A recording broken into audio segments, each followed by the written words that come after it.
Quero convidar você a se colocar de pé, por favor, para recebermos o preletor desta noite. Pastor Hernandes, por favor.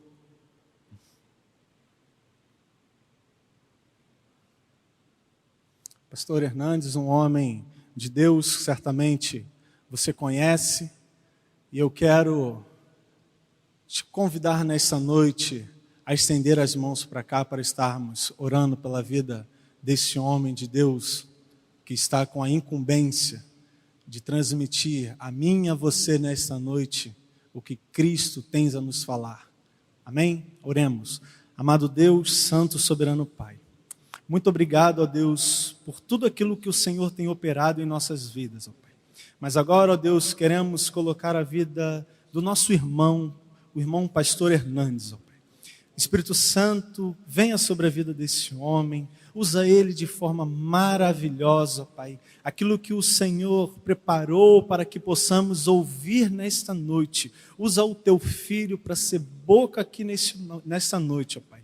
E, ó Deus, usa ele como o Senhor tem usado de forma maravilhosa. No nome santo de Jesus, amém e amém.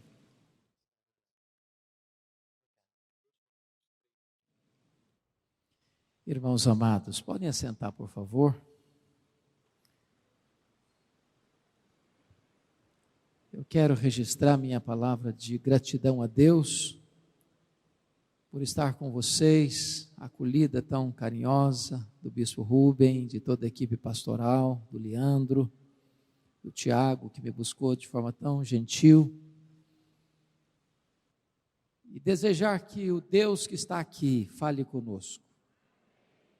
Porque o nosso Deus fala, e a sua voz é poderosa. A sua voz despede chamas de fogo. E Deus fala pela sua palavra. Por isso eu convido você para abrir comigo o texto de João, capítulo 1. João, capítulo 1. E nós faremos a leitura até o versículo 14. E eu peço a você que, lido o texto, não feche a sua Bíblia, porque eu preciso que você acompanhe comigo a exposição do texto. João 1, de 1 a 14. Antes de lermos esta passagem, é muito importante entender que o evangelho que João escreveu é a obra literária mais importante do mundo. O Evangelho de João é a acrópole, o ponto mais alto da teologia cristã. Nenhuma obra na história da humanidade foi tão traduzida para outros idiomas que o Evangelho de João. Nenhuma obra na literatura mundial foi tão distribuída em larga escala como o Evangelho de João. Já passam de 4 bilhões de exemplares. Nenhuma obra na história da humanidade já foi instrumento de Deus para transformar corações do que o Evangelho de João. João escreveu este Evangelho no final do 1º século, quando todos os apóstolos, exceto João, obviamente, já estavam mortos e mortos pelo viés do martírio.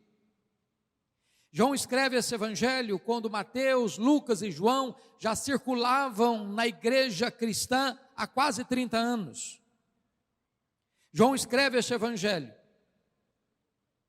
para defender o cristianismo de um terrível ataque no 1º século, de uma forte e perigosa heresia chamada de gnosticismo, que era uma espécie de concubinato entre a fé judaica e a filosofia grega. Os gregos acreditavam na imortalidade da alma, mas não acreditavam na ressurreição do corpo. Os gregos negavam, portanto, 3 doutrinas essenciais do cristianismo: a criação, a encarnação e a ressurreição. Os gregos acreditavam no dualismo, matéria má, espírito bom. Então, na cabeça deles, Jesus não podia ser Deus e homem ao mesmo tempo, porque tinha um corpo físico, material, e a matéria é má, logo ele não podia ser bom. Se ele não é bom, ele não pode ser Deus. Então os gnósticos negavam a divindade de Jesus Cristo e também negavam a humanidade de Jesus Cristo. Pois João escreve este evangelho para defender uma tese, para provar que Jesus Cristo é Deus e também homem. Ele não deixou de ser Deus ao se fazer homem, e ele não deixou de ser homem ao voltar para o céu como Deus.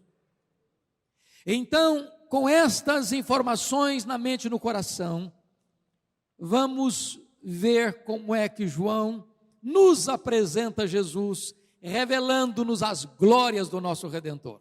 E ele começa assim: no princípio era o Verbo, e o Verbo estava com Deus, e o Verbo era Deus. Ele estava no princípio com Deus.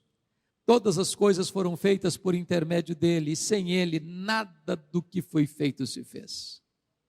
A vida estava nele, e a vida era a luz dos homens. A luz resplandece nas trevas, e as trevas não prevaleceram contra ela.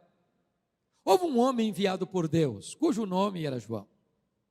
Este veio como testemunha, para que testificasse da luz, a fim de todos irem a crer por intermédio dele. Ele não era luz, mas veio para testificar da luz, a saber, a verdadeira luz que vinda ao mundo ilumina todo homem. Houve um homem enviado por Deus, cujo nome era João. Diz a Bíblia que este veio como testemunha. Louvado seja Deus, para testificar dessa luz, a fim de todos irem a crer por intermédio dele. Ele não era luz, veio para testificar da luz. Que luz? A verdadeira luz que vinda ao mundo ilumina a todo homem. O Verbo estava no mundo. O mundo foi feito por intermédio dele, mas o mundo não o conheceu. Veio para o que era seu, e os seus não o receberam. Mas a todos quantos o receberam, deu-lhes o poder de serem feitos filhos de Deus, a saber, aos que creem no seu nome, os quais não nasceram do sangue, nem da vontade da carne, nem da vontade do homem, mas de Deus. E o Verbo se fez carne e habitou entre nós, cheio de graça e de verdade, e vimos a sua glória, glória como do unigênito do Pai. O apóstolo João está acendendo aqui as luzes no palco da história e apresentando-nos as glórias do nosso Redentor. Redentor esse que nos salvou e com quem desejamos nesta noite ter a mais íntima relação, o mais íntimo relacionamento de comunhão. E João abre as cortinas e já nos deixa pasmos com a primeira declaração. No princípio era o Verbo. Vocês que conhecem o português talvez melhor do que eu, sabem que o verbo ser aí não está no pretérito perfeito, não está escrito no princípio foi o Verbo, mas está no pretérito imperfeito. No princípio era o Verbo. Isso significa que quando tudo teve um princípio, quando tudo começou, o Verbo, a palavra, o Jesus pré-encarnado, o nosso glorioso Redentor, já existia. Ele preexiste ao tempo, ele preexiste ao início. Isso nos remete a Gênesis 1:1. No princípio criou Deus os céus e a terra. Os céus e a terra tiveram um princípio, os céus e a terra tiveram um começo, os céus e a terra foram criados, mas quando tudo começou, o Verbo já existia, ele preexiste ao tempo, ele preexiste à criação, logo ele é eterno, e eternidade é um atributo exclusivo de Deus. Mas eternidade é um conceito que você e eu não entendemos bem. Sabem por quê? Um pensador grego chamado Aristóteles escreveu um livro difícil de ler e importante ser lido, As Categorias de Aristóteles. E ele diz que você e eu só conseguimos entender algumas coisas dentro de categorias humanas, de tempo, de espaço, de tamanho. Eu entendo tempo, eternidade eu não entendo. Eu explico. Se você tirar um dia de 1 milhão de anos, você não tem mais 1 milhão de anos, certo? Óbvio, não tem mais. Mas eu pergunto a você, se você tirar 1 milhão de anos da eternidade, quanto lhe sobra? A eternidade. E se você tirar 1 bilhão de anos da eternidade, quanto fica? A eternidade. E se você tirar 1 trilhão de anos, quanto fica? A eternidade. Logo, a eternidade não é tempo. Logo, você e eu não entendemos bem a eternidade. Sabe por quê? Porque eterno só Deus o é. O verbo é eterno, ele preexiste ao tempo.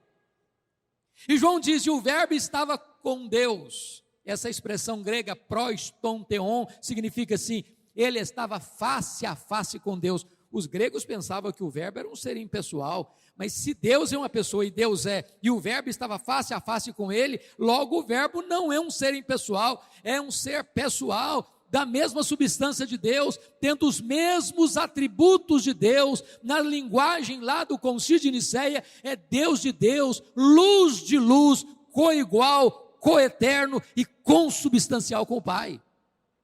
Mas João prossegue e diz o seguinte: e o verbo era Deus. Não um ser superior aos anjos, como pensava Ário de Alexandria, não um ser inferior a Deus, mas Deus da mesma essência, tendo os mesmos atributos, realizando as mesmas obras. Este é o nosso glorioso Redentor. Eu tenho que concordar com um grande pensador cristão chamado C.S. Lewis, quando ele disse o seguinte: em relação a Jesus, você só tem 3 possibilidades: ou ele é um mentiroso, ou ele é um lunático, um louco, ou ele é Deus. Se ele não é quem ele disse ser, ele é um mentiroso. Se ele não é quem ele pensou ser, ele é um lunático, um louco. Mas se ele é quem ele disse ser, então ele é Deus. Ele disse: eu e o Pai somos um, quem me vê a mim, vê o Pai. Só cabe-nos a alternativa de Tomé, prostrarmos-nos aos seus pés e dizer: Senhor meu e Deus meu. Mas João diz assim, no verso 2, ele estava no princípio com Deus. Que princípio? No princípio criou Deus os céus e a terra. Quando os céus e a terra foram criados, o verbo estava lá. Ele estava presente lá, não passivamente, ativamente, porque o verso 3 diz: todas as coisas foram feitas por intermédio dele, e sem ele, nada do que foi feito se fez.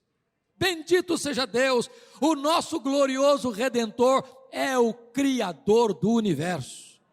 Todas as coisas foram feitas por intermédio dele, as coisas visíveis e as coisas invisíveis, sejam principados, sejam potestades, sejam tronos, sejam soberanias, tudo que existe veio das suas poderosas mãos. Esta verdade nos leva a 4 conclusões preliminares. Primeiro, a matéria não é eterna, como pensavam os gregos. A matéria foi criada, porque eterno só Deus o é. Este mundo foi feito de matéria e energia. Matéria e energia não criam a si mesmas. Este mundo é governado por leis. Leis não criam a si mesmas. Logo, alguém maior do que a matéria, fora da matéria, superior à matéria, criou a energia e estabeleceu leis que governam este mundo. Este é o nosso glorioso Redentor. Segunda conclusão prévia: o mundo não surgiu espontaneamente. Essa ideia da geração espontânea não está calçada com a verdade. Desculpem da expressão, o mundo não pariu a si mesmo. O mundo não veio à existência por vontade própria. O mundo não se autocriou. O mundo foi criado, o mundo foi feito e feito pelo nosso glorioso Redentor. Terceiro lugar, o mundo não é resultado de uma grande explosão cósmica. A teoria do Big Bang não está calçada com a verdade. Meus amados irmãos, o caos não produz o cosmos. A desordem não produz a ordem. Seria mais fácil acreditar se eu jogasse 1 bilhão de letras para o espaço, elas caíssem como uma grande enciclopédia, do que acreditar que uma explosão produziu este universo tão vasto, tão harmonioso, com leis tão cirúrgicas e precisas. Não, não, não, o mundo não é produto do acaso, é produto das mãos do nosso glorioso Redentor. Nós não estamos onde estamos porque uma explosão ocasionalmente nos deixou aí. Por exemplo, se nós estivéssemos mais perto do Sol, nós morreríamos queimados. Se nós estivéssemos mais longe do Sol, nós morreríamos congelados. A Lua não está onde está por acaso. Vocês bem sabem que a Lua é a faxineira da terra. Se a Lua não estivesse onde está, não haveria o fenômeno das marés. E se não houvesse o fenômeno das marés, as nossas praias se encheriam de lixo e a vida seria impossível no planeta. Não, isso não é produto do acaso, isso é obra do nosso glorioso Redentor. Todas as coisas foram feitas por intermédio dele, e sem ele nada do que foi feito se fez. Preste bem atenção. É preciso mais fé para ser um ateu do que para ser um crente. Quarta conclusão prévia: o mundo não é resultado de uma evolução de milhões e milhões e milhões de anos. Vocês bem sabem que no ano de 1859, Charles Darwin publicava o seu livro Origem das Espécies em Londres, na Inglaterra. No dia do lançamento, esgotou-se a primeira edição. A partir dessa data, a chamada teoria da evolução tem sido ensinada nas escolas e universidades como uma verdade científica. Mas isso não é um fato. Falta a essa teoria as provas. Prestem bem atenção nisso. O criacionismo não é matéria de fé. O criacionismo é matéria de ciência. O que é artigo de fé não é o criacionismo. O que é artigo de fé é que nós cremos que este mundo que foi criado, e a ciência prova isso, foi criado por Deus. E a Bíblia nos diz: todas as coisas foram feitas por intermédio dele, e sem ele, nada do que foi feito se fez. Quando você abre a sua Bíblia para ver a glória do seu Redentor, está lá no profeta Isaías capítulo 40, que fala do servo, que é um texto messiânico, cristocêntrico, cristológico, e ele vai falando da majestade do nosso glorioso Redentor, e ele diz o seguinte: este é aquele que mede as águas na concha da sua mão. Pense comigo no Pacífico, no Atlântico, no Índico, no Mediterrâneo. Vá um dia aqui no Atlântico, tente esvaziá-lo com um baldinho, veja quanto tempo você vai levar. Pois ele mede as águas na concha da sua mão. Diz o texto que ele pesa as montanhas em balança de precisão, como se estivesse medindo partículas de ouro, pesando partículas de ouro. Ele mede os céus a palmos. Ele espalha as estrelas no firmamento, e por ser forte em força e grande em poder, quando as chama, nenhuma delas vem a faltar. Ele olha para as nações da terra, as grandes potências militares e econômicas do mundo, e diz a Bíblia que ele olha para todas essas nações e as considera como um pingo que cai num balde, como um pó numa balança de precisão, como um vácuo, como nada, como menos do que nada, pois este é o seu glorioso Redentor. Se você perguntar para um astrônomo assim: qual é o tamanho deste universo que o nosso glorioso Redentor mediu a palmos? Sabe qual é a resposta do astrônomo? Eu não sei. Mas quando ele diz eu não sei, ele não está confessando uma ignorância absoluta, não. É que nenhum homem, por mais peregrina que seja a sua inteligência e por mais vasto que seja o seu conhecimento, não pode afirmar: eu sei qual é o último limite do universo. E eu posso lhes garantir que o universo tem um limite. Sabem por quê? Porque ilimitado só Deus o é. Mas o que a ciência já prova hoje é que o nosso universo tem mais de 93 bilhões de anos-luz de diâmetro. Sabe o que significa isso? Significa que se você voar à velocidade da luz, 300 mil quilômetros por segundo, nessa velocidade, você demoraria mais de 93 bilhões de anos para ir de uma extremidade à outra do universo. Pois o seu glorioso Redentor criou tudo isso, e é maior do que tudo isso, porque Ele é transcendente, nem os céus dos céus pode contê-lo. Não há um centímetro desse universo onde Jesus não pode dizer: isso aqui é meu, eu criei e eu sou o Senhor sobre isso aqui. Este é o seu glorioso Redentor. Se você perguntar para um astrônomo assim: quantas estrelas existem? Sabe qual é a resposta dele? Eu não sei. Mas o que eles já sabem e afirmam é que há mais estrelas no firmamento que todos os grãos de areia de todas as praias e desertos do nosso planeta. Vá um dia à praia, enche a concha da sua mão de areia, leve para casa, bota uma tábua de vidro e conte quantos grãos de areia você consegue botar na concha da sua mão. Pois há mais estrelas no firmamento do que todos os grãos de areia de todas as praias e desertos do nosso planeta. A Bíblia diz que Ele não apenas criou todas elas, mas a Bíblia diz que Ele conhece cada uma delas pelo nome. E por ser forte em força e grande em poder, porque todas estão bem contadas, quando as chama, nenhuma delas vem a faltar. Este é o seu glorioso Redentor. Mas amados, do século 20 para cá, a ciência não está mais pasma com o macro-universo. Ela está espantada com um micro-universo.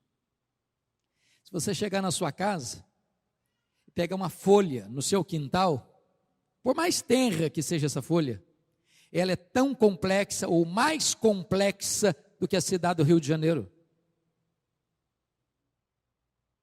Se você chegar na sua casa e abrir a geladeira e pegar um ovo e quebrar aquele ovo na frigideira, aquela gema é mais complexa do que qualquer máquina que o homem jamais inventou.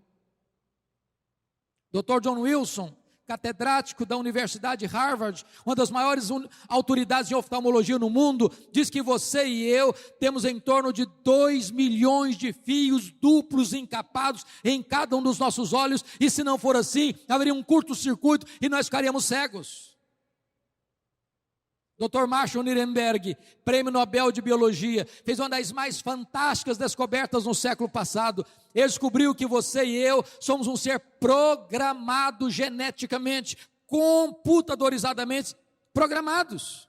Ele descobriu que você tem mais de 60 trilhões de células vivas no seu corpo. Ele descobriu que em cada uma dessas células você tem 1,70 m de fita DNA, onde estão gravados e computadorizados todos os seus dados genéticos, a cor dos seus olhos, a cor da sua pele, o seu temperamento. Se você espichar a fita DNA do seu corpo, você tem 102 trilhões de metros de fita DNA, você tem 102 bilhões de quilômetros de fita DNA no seu corpo, daria para dar diversas voltas no sistema planetário. O que é maravilhoso é que códigos de vida não se originam espontaneamente. Códigos de vida não se originam de uma explosão cósmica. Códigos de vida não se originam de uma evolução de milhões e milhões de anos. Códigos de vida foram plantados em você pelo Deus Todo-Poderoso, Criador dos céus e da terra, e este é o seu glorioso Redentor. Quando chega no verso 4, João nos espanta de novo ao nos afirmar assim: a vida estava nele, e a vida era a luz dos homens. Que afirmação espantosa. Sabe o que significa isso? Ele é autoexistente. Tudo que existe, existe porque foi criado, e criado por ele. Ele não foi criado. Ele tem vida própria, é autoexistente. Alguém pergunta: quem criou Deus? Ninguém criou Deus, ele não foi criado, ele é o Criador. Alguém pergunta: mas quando ele passou a existir? Não, ele não passou a existir, ele é o Pai da eternidade. Eu quero dizer para você nesta noite, se você está aqui, é porque Ele preserva a sua vida. Se o seu cérebro está funcionando, se os seus olhos estão enxergando, se a sua boca está falando, se as suas mãos estão apalpando, se os seus pés estão andando, se os seus ouvidos estão escutando, se você está vivo, é porque Ele preserva a sua vida. Nenhuma vida física, nem biológica, nem espiritual pode existir se Ele não der vida. Ele é a vida, Ele concede a vida, nele está a vida. E Ele diz, e a vida era a luz dos homens. A luz resplandece nas trevas, e as trevas não prevaleceram contra ela. Sabe o que significa isso? Não tem causa perdida para Jesus. Não tem problema insolúvel para Jesus. Não tem doença incurável para Jesus. Não tem pecado tão terrível que Ele não perdoe.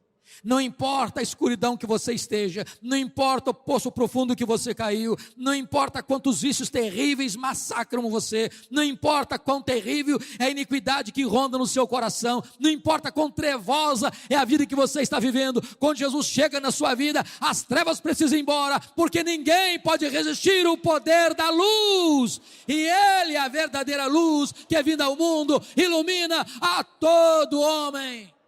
Há esperança para você que caiu, há esperança para você que está no vício, há esperança para você que está amarrado pela iniquidade, pela promiscuidade. Hoje a luz chegou, hoje a luz está raiando aqui, e onde a luz chega, a libertação, a perdão, a salvação, a vida eterna.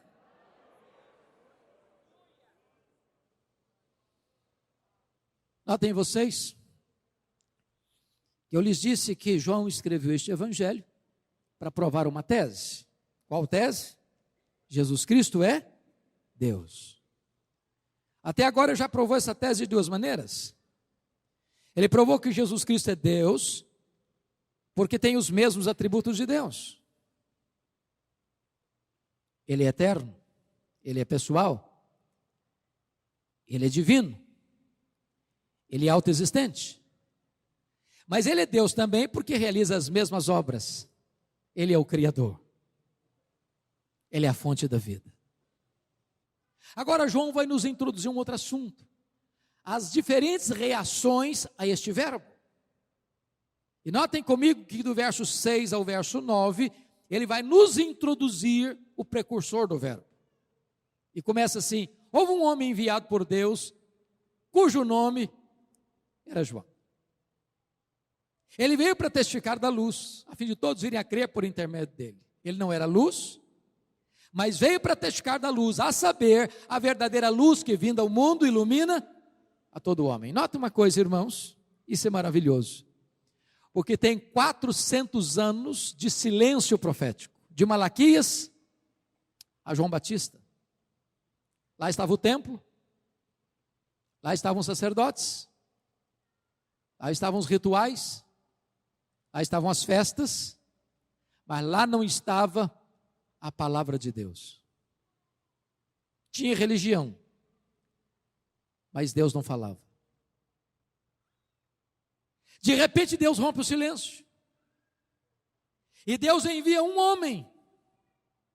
Mas quando Deus rompe o silêncio e envia um homem, Deus não vai ao palácio de Tibério César em Roma, Deus não vai ao palácio de Pôncio Pilatos em Cesareia Marítima, Deus não vai ao sinédrio judaico em Jerusalém, Deus não vai ao sumo sacerdote no templo. Deus envia um homem esquisito, que vestia roupa esquisita, que se alimentava de uma comida esquisita, que pregava num lugar esquisito, o deserto da Judéia, quente demais de dia, gelado demais de noite. E a Bíblia diz que não a multidão, mas as multidões, aos borbotões, saíam das cidades e vilas e rumavam para o deserto para ouvi-lo, para serem batizadas, confessando os seus pecados, para receberem remissão e perdão de pecados. Quem está vindo, diz a Bíblia, os fariseus estão vindo, os saduceus estão vindo, os soldados estão vindo, os publicanos estão vindo, a multidão está vindo. De repente, surge um bochicho no meio da multidão. Aquela voz melíflua, aveludada, sedosa, tentadora, sutil, perigosa, chegando aos ouvidos de João Batista com a seguinte pergunta: porventura, tu não és o Cristo? Olha a tentação aí. Olha a sedução da vaidade aí. Talvez ele pensasse assim: bom, na verdade, pensando direito, eu sou um sucesso. Eu sou um fenômeno. Tem 400 anos que ninguém escuta um homem como eu. Olha aí o povo vindo ao meu encontro. Eu nem estou no templo. Eu não estou numa praça, eu estou num deserto. Olha aí, as multidões vindo. Eu acho que de repente eu vou pensar melhor. Quem sabe sou eu mesmo. Mas ele não engoliu a isca. Ele foi categórico e disse o seguinte: eu não sou o Messias. Eu não sou o verbo, eu sou apenas uma voz. Eu não sou a luz, eu vim para testificar da luz, a verdadeira luz que vinda ao mundo ilumina todo homem. Eu não sou o noivo, eu sou apenas amigo do noivo. Eu batizo com água, mas aquele que vem depois de mim é mais poderoso que eu, e ele vos batizará com o Espírito Santo e com fogo. Eu não sou nem digno de me curvar, desatar a correia das suas sandálias. Eu tenho um lema: convém que ele cresça e que eu diminua. Nunca queira receber a glória que só pertence a Deus. Nunca queira ocupar um lugar onde Deus não o colocou. Você nunca é tão grande como quando você é humilde. Mas notem comigo, os versos 10 e 11, João nos apresenta agora aqueles que rejeitaram o verbo. E ele diz no verso 10 assim: o verbo estava no mundo, o mundo foi feito por intermédio dele, mas o mundo não o conheceu. Quantas vezes aparece a palavra mundo aí mesmo nesse verso? Quantas vezes? 3 vezes. Olha como a Bíblia precisa ser interpretada. A palavra grega é a mesma, cosmos, cosmos, cosmos. Mas nas 3 vezes que aparece num único versículo, cada vez que aparece, ela tem um significado diferente. O verbo estava no mundo, mundo geográfico. O mundo foi feito por intermédio dele, mundo físico, material. O mundo não o conheceu, o mundo das pessoas. Para que não houvesse dúvida, ele chega no verso 11 e diz assim: veio para que era seu, e os seus não o receberam. Quem são os seus aí? Os judeus, o povo da aliança. Mas por que não o receberam? Por falta de luz? Não. Por falta de olhos. Por falta de evidências? Não. Por falta de fé. Porque toda a história do Velho Testamento apontava para Jesus. Toda a história do Velho Testamento. Desde Gênesis 3,15. Da semente da mulher nascerá aquele que esmagará a cabeça da serpente. O cordeiro da Páscoa era um símbolo dele. Para ele apontaram os patriarcas, dele falaram os profetas. O tabernáculo era um símbolo dele. A arca da aliança era um símbolo dele. O que estava dentro da arca, o vaso com maná, as tábuas da lei, a vara de Arão que floresceu, eram sombras dele. A tampa da arca, o propiciatório, era um símbolo dele. As festas de Israel eram um símbolo dele. O sábado era um símbolo dele. Os sacrifícios do templo, tudo era sombra dele. Ele é a realidade. Na plenitude dos tempos ele veio. Nascido de mulher, nascido sob a lei. viveu entre nós sem pecado, sem mancha, sem mácula, realizou as obras de Deus, os paralíticos andaram, os cegos viram, os surdos ouviram, os mudos falaram, os leprosos foram purificados, os mortos ressuscitaram, os endemoniados foram libertos. Mas a despeito de tudo isso, Ele morreu, Ele ressuscitou, Ele voltou para o céu, Ele vai voltar. E os seus, diante de tantas evidências, não o receberam. Cuidado, para que você não feche a porta da graça, diante de tanta revelação de Deus a você. Até hoje, quando você vai a Israel, essa venda ainda está nos olhos desse povo, o povo da aliança. Eu tenho a bênção de levar caravanas a Israel todo ano. Eu levo uma caravana. E eu fico tão triste, porque eu vejo muita gente brasileira, gente da igreja brasileira, criando uma mística em torno de Israel. Gente que traz garrafinha da água do Jordão, como se a água do Jordão fosse um negócio milagroso. Que pega a pedra do deserto da Judéia como se aquilo fosse uma coisa sagrada. Há pouco tempo um colega, pastor, já 40 anos de ministério, encontrei com ele e ele disse assim, estou acabando de chegar de Israel. Eu falei, que bom, como é que foi a viagem? Ele respondeu assim, não, eu só fui lá jejuar debaixo dos céus de Jerusalém. Eu falei, meu irmão, que jejum caro. Caro. Mas qual é a diferença de jejuar debaixo dos céus de Jerusalém e jejuar debaixo dos céus do Rio de Janeiro?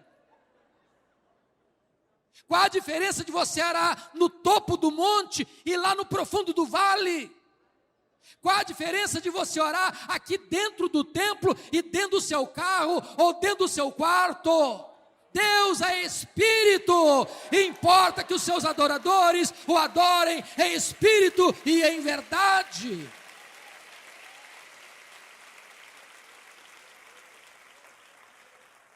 Vejo com preocupação tantas igrejas no Brasil de malas prontas, de volta para o judaísmo, vestindo roupa de sacerdote, voltando com as festas de Israel, com os rituais do templo de Israel, como se isso fosse um upgrade na fé cristã. Irmãos, isso é retrocesso, isso é voltar para a sombra, quando a realidade já chegou, e a realidade é Jesus de Nazaré, o nosso glorioso Redentor. Mas louvado seja o Senhor. Vamos ver agora a terceira reação, está nos versos 12 e 13, a aceitação do verbo. E o verso 12 começa assim, mas, sempre que você estiver lendo a Bíblia, para um pouquinho, para ver as adversativas. Mas, entretanto, porém, entrementes. Quando você lê isso aí, abra bem os olhos, tem coisa boa surgindo. E aí, diante da rejeição do povo da aliança, mas, a todos quantos o receberam, deu-lhes o poder de serem feitos filhos de Deus, a saber, aos que creem no seu nome, os quais não nasceram no sangue, nem da vontade da carne, nem da vontade do homem, mas de Deus. A pergunta é: todos quantos? Todos quem? Todos judeus, todos gentios, todos crianças, todos adolescentes, todos jovens, todos adultos, todos velhos, todos doutores, todos analfabetos, todos os homens da cidade, todos do campo, todos brancos, todos amarelos, todos negros, todos daqui, todos dali, todos da além, não importa de onde você vem, não importa para onde você vai, não importa a casa que você mora, não importa a roupa que você veste, não importa onde você trabalha, você, se receber a Jesus, você recebe o poder de ser feito filho de Deus. Obviamente, irmãos, isso implica que nem todos são filhos de Deus. Nem todos são filhos de Deus. Nem todos são filhos de Deus. Isso implica também que nenhuma igreja tem competência e poder para fazer de você filho de Deus. Ninguém é filho de Deus porque é da Nova Vida, porque é presbiteriano, porque é batista, porque é assembleiano, porque é metodista, porque é isso, porque é aquilo. Ninguém é filho de Deus porque nasce na família tal. Somente Deus pode fazer de você seu filho. E quando Deus faz de você seu filho, ninguém pode tirar de você esse privilégio. De vez em quando, eu vejo crentes assim, com a pontinha de inveja. Ao ler caras, Forbes, os artistas, os jogadores famosos, os atores reconhecidos, com seus jatinhos particulares, com seus iates, com as suas mansões, com as suas viagens paradisíacas. E às vezes você curtindo algumas lutas. Deixa eu dizer uma coisa para você. Se você é filho de Deus, corre em suas veias mais do que sangue azul. Você é filho do Rei dos Reis e do Senhor dos Senhores. Você é herdeiro de Deus, você é co-herdeiro com Cristo. Nem todo ouro do mundo é suficiente para comprar o status, a posição honrosa que você ocupa. Você é filho de Deus. Filho de Deus. Como é que você se torna filho de Deus? Eu sou filho de Deus porque eu frequento a igreja. Sou filho de Deus porque entrego o meu dízimo. Sou filho de Deus porque eu sou filho do pastor da igreja. Sou filho do diácono. Eu sou filho de Deus porque eu canto no conjunto. Sou o solista da igreja. Canto no coral. Até vou participar da cantata. Tudo isso é privilégio, tudo isso é bênção. Mas nada disso consegue fazer de você filho de Deus. Ser filho de Deus não é alguma coisa natural, é o maior milagre que pode existir, é a coisa mais radical que pode existir é ser filho de Deus. Para você ser filho de Deus, tem que acontecer em você um milagre total, a ponto de eu chegar em você, tirar o tampão dos seus ouvidos, tirar a venda dos seus olhos, arrancar o seu coração de pedra e dar para você um coração de carne, a ponto de você ser nova criatura.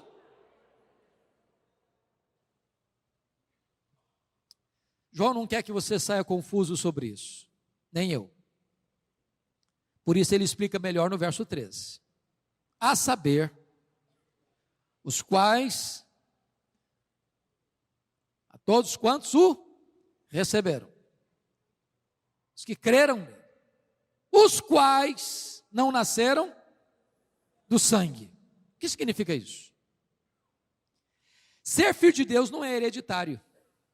Quando você nasce numa família, você carrega a carga genética do seu pai e da sua mãe.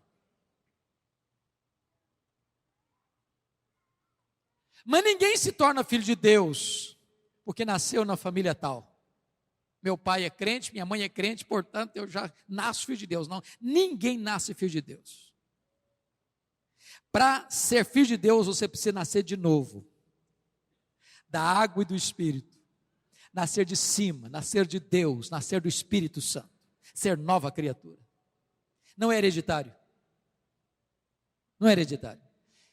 Se é verdade que o adágio popular, filho de peixe é peixinho, não é verdade que filho de crente é crentinho. Os quais não nasceram do sangue, nem da vontade da carne. Sabe o que significa isso? Eu, nem você, temos competência para nos autoproclamar filhos de Deus. Imagine você, um sábado bem gostoso, está lá na sua casa, pensando, matutando, lucubrando. De repente você pensa assim, bom, Deus é tão bom comigo. Você quer saber de uma coisa? A partir de hoje eu me declaro filho de Deus. Você não tem esse poder. Você não tem essa competência. O homem não toma essa decisão sobre si mesmo, a ponto de mudar a sua própria vida. Esse poder não vem de você, esse poder vem de cima, esse poder vem de Deus, esse poder vem do Espírito Santo de Deus. Nem da vontade do homem. Sabe o que significa isso? Nem o bispo Rubem, nem os pastores da igreja, nem eu, nem o bispo, nem o padre, nem o papa, nem Pedro, nem Paulo, nem Maria, nem a igreja, nem a denominação religiosa, nenhuma instituição humana pode dizer assim: seja filho de Deus. Não temos esse poder, não temos essa competência. Só o próprio Deus pode fazer de você seu filho. A salvação é de Deus, é obra de Deus, é Ele quem convence você do pecado, é Ele quem dá para você a fé salvadora, é Ele quem regenera você, é Ele quem justifica você, é Ele quem sela você com o Espírito Santo, é Ele quem santifica você, é dele que vem o nome no livro da vida. Tudo é obra dele, para que toda a glória seja dada a Ele. Mas agora João chega no final e vai nos fazer uma declaração espantosa. Espantosa. Ele diz assim: e o Verbo se fez carne e habitou entre nós, cheio de graça e de verdade, e vimos a sua glória, glória como do unigênito do Pai. Mas a pergunta é: que verbo se fez carne? Que verbo? E a resposta é: o Verbo eterno, o Verbo pessoal, o Verbo divino, o Verbo criador, o Verbo que tem vida em si mesmo, o Verbo que é a luz dos homens, o Verbo que é o Salvador, o Verbo que é autoexistente, infinito, imenso, eterno, imutável, onipotente, onipresente, onisciente, transcendente, soberano. Esse Verbo que nem os céus dos céus pode contê-lo, diz a Bíblia, que ele esvaziou-se a si mesmo. Mas esvaziou-se, a ponto de ele, que nem os céus dos céus pode contê-lo, transformar-se num zigoto, num embrião, num feto, num bebê, que nasce de uma virgem, é enfaixado em panos e colocado numa manjedoura. Aquele bebê é o Criador do universo. Aquele bebê sustenta o universo em suas poderosas mãos. Ele se fez carne. Ele vestiu pele humana. Ele calçou as sandálias da humildade. E diz o texto que o Verbo se fez carne e fez o quê? Habitou longe de nós? Não, habitou entre nós, pisou o nosso chão, vestiu a nossa pele, bebeu a nossa água, comeu o nosso pão, chorou a nossa lágrima, sentiu a nossa dor, carregou o nosso pecado sobre o seu corpo, morreu numa cruz, ressuscitou em glória e voltou aos céus, de onde há de vir. Mas o texto diz: habitou entre nós, de que maneira?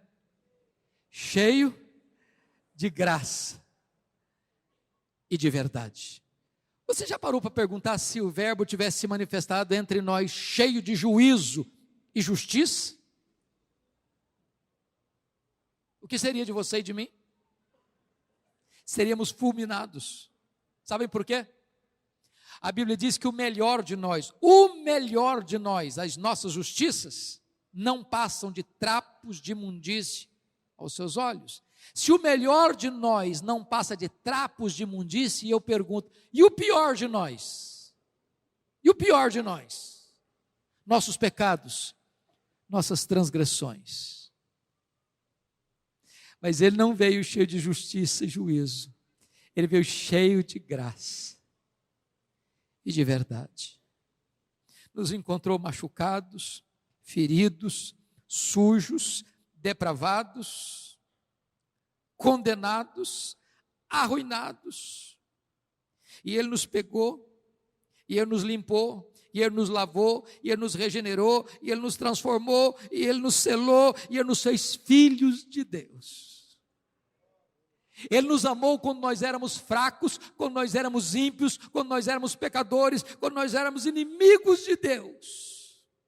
Ele não escondeu o rosto de nós com nojo de nós, Ele nos abraçou com amor e graça e nos restaurou. Eu quero dizer para você nesta noite que Jesus está aqui, cheio de graça, convidando você para vir para Ele, convidando você para ter um relacionamento íntimo com Ele, convidando você para ter comunhão com Ele. Hoje Ele está batendo a porta do seu coração, querendo entrar na sua vida, querendo cear com você, querendo ter um tempo precioso de comunhão com você, para curar a sua vida, para restaurar a sua vida, para libertar a sua vida, para perdoar os seus pecados, para dar a você a vida eterna, para dar a você vida e vida em abundância. E o texto conclui assim: e vimos a sua glória, glória como do unigênito do Pai. Todos vocês sabem que glória não é um atributo de Deus, como é a santidade, a justiça e a misericórdia. Glória é um conceito teológico que representa todos os atributos de Deus no seu resplendor máximo. Quando Deus mandava um profeta no Velho Testamento, esse profeta apontava para um atributo de Deus. Por exemplo, Isaías enfatizou a santidade de Deus, Amós enfatizou a justiça de Deus, Osés enfatizou a misericórdia de Deus, mas quando Jesus Cristo veio, Ele não enfatizou apenas a justiça, a santidade, a misericórdia, Ele veio para revelar Deus em toda a sua plenitude. Ele é a exata expressão do ser de Deus, Ele é o resplendor da glória de Deus, nele habitou corporalmente toda a plenitude da divindade, e Ele diz: quem olhar para mim, vê o próprio Pai, porque eu e o Pai somos um.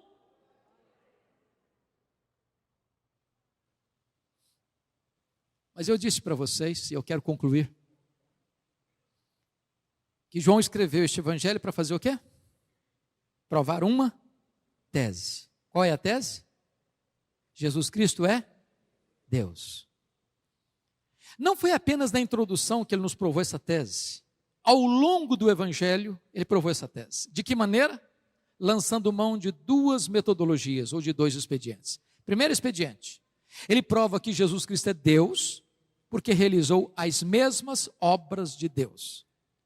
Vocês bem sabem que Mateus, Marcos e Lucas são evangelhos sinóticos. E a palavra sinótico significa olhar na mesma perspectiva. João, diferente dos outros três, não relata o ministério cronológico de Jesus, mas ele prova uma tese. Para provar a tese, o que é que ele faz? Primeiro, seleciona 7 milagres que Jesus fez, porque 7 é o número da perfeição. Se ele faz as obras de Deus, logo ele é Deus. Primeiro milagre, capítulo 2, ele transformou água em vinho. Segundo milagre, capítulo 4, ele curou o filho de um oficial.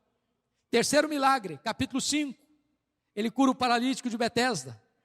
Quarto milagre, capítulo 6, ele multiplica pães e peixes. Quinto milagre, capítulo 6, ele anda sobre as águas. Sexto milagre, capítulo 9, ele cura um cego de nascença. Sétimo milagre, capítulo 11, ele ressuscita Lázaro. Se ele faz as obras de Deus, logo ele é Deus. Mas ele usa a mão de um segundo expediente. Ele prova que Jesus Cristo é Deus, porque Jesus tem os mesmos atributos de Deus. Sabe o que ele vai fazer? Explorar o que Jesus disse em João 8:58. Antes que Abraão existisse, eu sou. E eu sou é o nome de Deus revelado a Moisés no Sinai.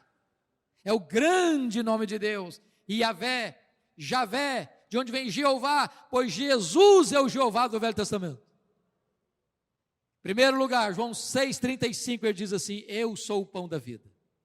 Segundo lugar, João 8,12, ele diz assim: eu sou a luz do mundo. Terceiro lugar, João 10:9 diz assim: eu sou a porta, quem entrar por mim será salvo, entrará e sairá e achará pastagens. Quarto lugar, João 10:11 diz assim: eu sou o bom pastor dá a vida pelas suas ovelhas. Quinto lugar, João 11:25 ele diz: eu sou a ressurreição e a vida, quem crer em mim não morrerá eternamente. Sexto lugar, João 14:6 ele diz: eu sou o caminho e a verdade e a vida, e ninguém vem ao Pai senão por mim. Sétimo lugar, João 15:1 ele diz assim: eu sou a videira verdadeira e o meu Pai é o agricultor. 7 declarações: eu sou. Se ele tem os mesmos atributos de Deus, logo ele é Deus. Agora preste atenção. Dessas 7 declarações, uma delas Jesus partilha com a igreja. Uma delas. Por exemplo, João 8:12 ele diz assim: eu sou a luz do mundo. Mas em Mateus 5:14 ele diz assim para os seus discípulos: vós sois a luz do mundo. Notem que em lugar nenhum da Bíblia Jesus diz assim para a sua igreja: vós sois o pão da vida.